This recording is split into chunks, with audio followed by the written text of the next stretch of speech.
Olá, minha gente querida, sejam todos muito bem-vindos ao nosso vídeo do Simplificando. Bem, eu inicio dizendo que não costumo fazer uma introdução ao vídeo usando algum texto bíblico. Hoje, contudo, tomo o texto de Mateus, capítulo 16, versículos 13 a 17, para fazer uma entrada ao vídeo de hoje. Portanto, acompanhe comigo. Indo Jesus para os lados de Cesareia de Filipe, perguntou a seus discípulos: quem diz o povo ser o Filho do Homem?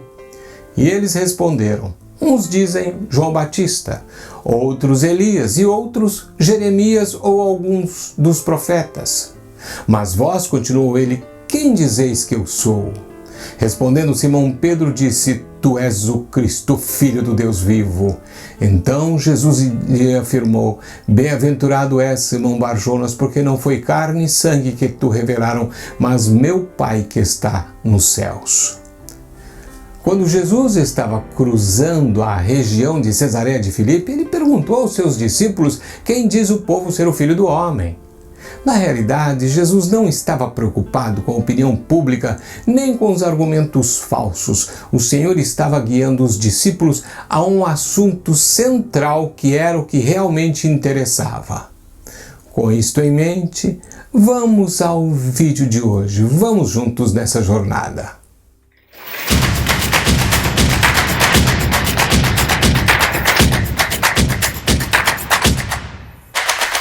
A reação dos discípulos à pergunta de Jesus põe em evidência o amplo debate e o interesse público que o Senhor havia despertado. Como era de se esperar, as opiniões sobre a sua origem eram bem diferentes entre si. Muitas pessoas olhavam para Jesus através de suas crenças errôneas e supersticiosas. Sabiam que Jesus era uma pessoa diferente, mas não estavam seguros quem ele era. Na passagem paralela de Lucas, os discípulos relatam que uns diziam que Jesus era João Batista, mas outros Elias. E ainda outros diziam que ressurgiu um dos antigos profetas. Os discípulos somente consideravam a resposta de outros judeus, pois até esse momento estavam pouco dispostos a uma relação com os gentios. As respostas provenientes do povo são interessantes no sentido de que as três opções estavam relacionadas de alguma maneira com a morte. Herodes havia executado a João Batista, Elias foi trasladado ao céu para não ver a morte e, por fim, todos os profetas haviam morrido. As obras que Jesus realizava, como também as suas divinas palavras, exerciam tal assombro nas pessoas que o conceito que elas tinham a respeito de Jesus ultrapassavam as fronteiras deste mundo. Não obstante, a maioria não podia imaginar, e alguns nem sequer poderiam aceitar, que Jesus houvera vindo do céu como um ser divino. O Senhor não se preocupava com o que o mundo pensava dele, não. A sua preocupação era com os 12. A pergunta que o Senhor fez aos discípulos, e certamente o faz a todo ser humano, é a grande pergunta de todos os tempos. Quem dizeis quem eu sou? Pedro, o líder dos discípulos, se adiantou e respondeu: tu és o Cristo, o Filho do Deus vivo.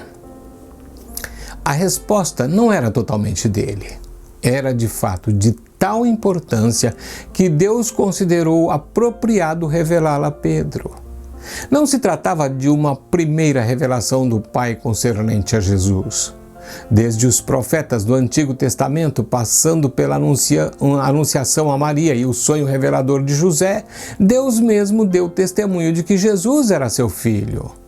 O Pai enviou anjos para anunciar o seu nascimento. No batismo de Jesus, Deus falou desde o céu, conforme nos revela Mateus no capítulo 3, verso 7.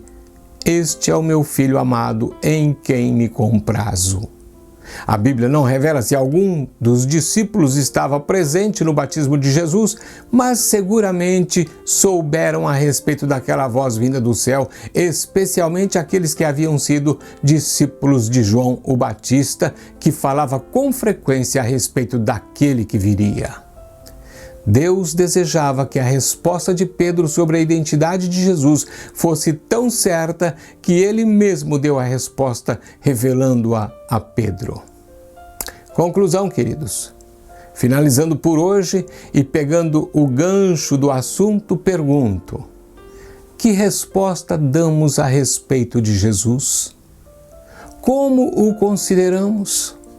Para muitos, ele é o Cristo do Deus vivo, o Salvador de todos os homens. No entanto, essa declaração não basta. Jesus, além de ser o Salvador, é também Senhor. Este é o princípio básico de todo aquele que possui uma relação fiel e verdadeira com o Deus que se fez homem. Se ele não for Senhor, não poderá ser Salvador. Muitos ainda estão ouvindo a pergunta que um dia Jesus fez, conforme Lucas nos conta no capítulo 6, verso 46. Por que me chamais Senhor, Senhor, e não fazeis o que vos mando? Assim sendo, que resposta você está dando ao Senhor? Reflita fazendo um autoexame do seu coração. Continuaremos no próximo vídeo. Deus abençoe a todos.